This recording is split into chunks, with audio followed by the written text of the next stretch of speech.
মই আজি খৈৰাবাৰী আৰু খালেংদুৱাৰত বুথ সন্মিলনী লৈছিলোঁ। বুথসকলক আমি বহুত এছাইনমেণ্ট বা বহুত কাম দিছিলোঁ আৰু এই কামবিলাক মই ৰেণ্ডমলি বিভিন্ন সমষ্টিত চেক কৰি আছোঁ। এতিয়ালৈকে প্ৰায় 15টামান সমষ্টিত মই চেক কৰিলোঁ আৰু যিটো গম পালোঁ যে আমি জানুৱাৰী মাহত এটা থিয়ৰী ওলাইছিলোঁ এই 25ৰ নিৰ্বাচনৰ কাৰণে পুৰ মেন ইলেকশ্যন মেনেজমেণ্ট থিয়ৰী বুলি পেলাই, মানে পুৰ মেন মানে দুখীয়া মানুহ।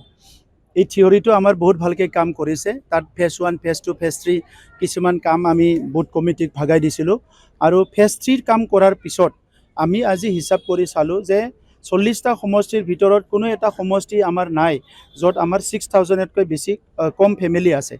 চবতো 6000ৰ এবভ 15,000লৈকে ফেমিলি আমাৰ কিছুমান ডাঙৰ সমষ্টিত আছে। তো সেইকাৰণে এই অবজাৰভেশ্যনৰ পিছত, এই ভেৰিফিকেশ্যনৰ পিছত মই গম পাই গ'লোঁ যে UPPLয়ে এই নিৰ্বাচনটোক বহুত ভাল কৰিব আৰু UPPLয়ে এই নিৰ্বাচনত সংখ্যা গৰিষ্ঠ লৈ পেলাই চৰকাৰ গঠন কৰিব, ইয়াত কোনো ডাউট নাই। বহুত ভাল। খালেংদুৱাৰত আমাৰ যোৱাবাৰো জিকিছিলে আৰু এইবাৰ যোৱাবাৰতকৈ অধিক ভোট, প্ৰায় 12 to 15% এবভ ভোট পাই পেলাই এইবাৰ আমাৰ প্ৰাৰ্থী জিকিব।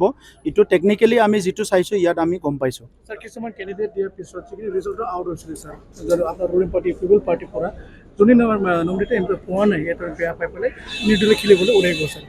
ঠিক আছে, 5 মিনিট আপোনাৰ ক্ষেত্ৰত স্যাৰ চব এটা দুটাটো থাকিব, চব মানুহ সমান নহয়। তেনেকৈ 3টা 4টাত হৈছিলে, চব ক্লিয়াৰ হৈ গ'ল আজিৰ সময়ত, তেনেকুৱা একো গণ্ডগোল নাই। চ' এটা দুটা সমষ্টিত ৰৈ যাব পাৰে, এইসকলৰ লগতো আলোচনা চলি আছে। গতিকে এই নিৰ্বাচনত UPPLৰ ইণ্টাৰনেল বা এক্সটাৰ্নেল কোনো কনফ্লিক্ট নাই আৰু সেইকাৰণে আজি খালেংদুৱাৰতো আমাৰ 4-5জন বিচাৰিছিলে আমাৰ বন্ধুসকলে, যিসকলে যোৱা বছৰৰ পৰা বছৰ কাম কৰি আছে। কোনোবা এজনেই পাব টিকেটটো আৰু পাইছে, সেই হিচাপে আজি বহুত ভাল কাম হৈছে আৰু খালেংদুৱাৰ সমষ্টিত কোনো প্ৰতিদ্বন্দ্বিতা নাই। বহুত ভালকৈ আমাৰ কেণ্ডিডেট বিজয় হ'ব, এইটো নিশ্চিত। মই কৈছোঁ যে ছিংগল লাৰ্জেষ্ট পাৰ্টি হ'ব চৰকাৰ গঠন কৰাৰ ক্ষেত্ৰত, ইয়াৰ কোনো সন্দেহ নাই। কিন্তু কিমান পাব বুলি ক'লে মই এইটো ক'ব বিচৰা নাই। এতিয়ালৈকেতো 34 কনষ্টিটুৱেঞ্চিত বহুত ভাল পাৰফৰ্মেঞ্চ কৰি আছে। বহুত এজেণ্ডা আছে। স্বাধীনতাৰ 78 বছৰত বহুত কাম আজিলৈকে কমপ্লিট হোৱা নাই। ৰাস্তা বনাই আছে, দলং বনাই আছে, স্কুল কলেজ, আমাৰ কি কয় হেল্থ ইনষ্টিটিউশ্যনবিলাক বনাই আছে, আজিলৈকে শেষ হোৱা নাই।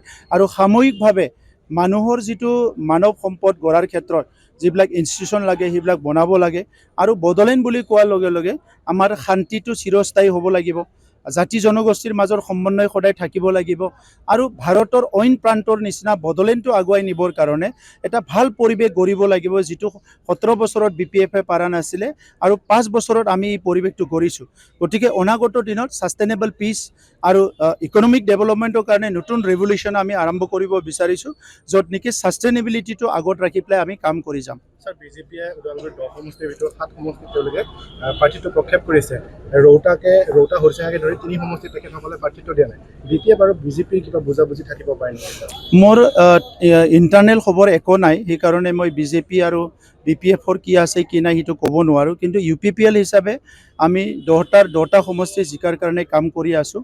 যিটো 3টা আপুনি কৈছে সেই 3টাতো আমি কাম কৰি আছোঁ, বাকী 7টাতো আমি কাম কৰি আছোঁ। গতিকে UPPLৰ বেছটো ওদালগুৰিত বহুত ভাল, গতিকে ওদালগুৰিত আমাৰ ৰিজাল্ট যে ভাল হ'ব এইটো নিশ্চিত। হাগ্ৰামা মহিলাৰ যিহেতু আপুনি কৈছিলে যে বুঢ়াসিংহ আৰু বুঢ়াসিংহৰ দাঁত নাই বুলি কৈছিলে, তেখেতে আপোনাক আক্ৰমণ কৰি পেলাই ক'লে যে আহি চালে গম পাব দাঁত আছে। দাঁতটোতো ভাত খাবলৈ, মাংস খাবলৈ দাঁত আছে, মই সেইটো দাঁতটো কোৱা নাই। আগতে যিটো তেখেতৰ যাদুৰ লাঠি আছিলে, আগতে যিটো ভয় কৰা মানুহবিলাকে ভয় কৰা সিংহৰ দাঁত আছিলে, সেই দাঁতটো আৰু তেখেতৰ নাই। আৰু এই কথাবিলাক তেখেতে বুজি নাপাব, বহুত টাইম লাগিব বুজি পাবৰ কাৰণে।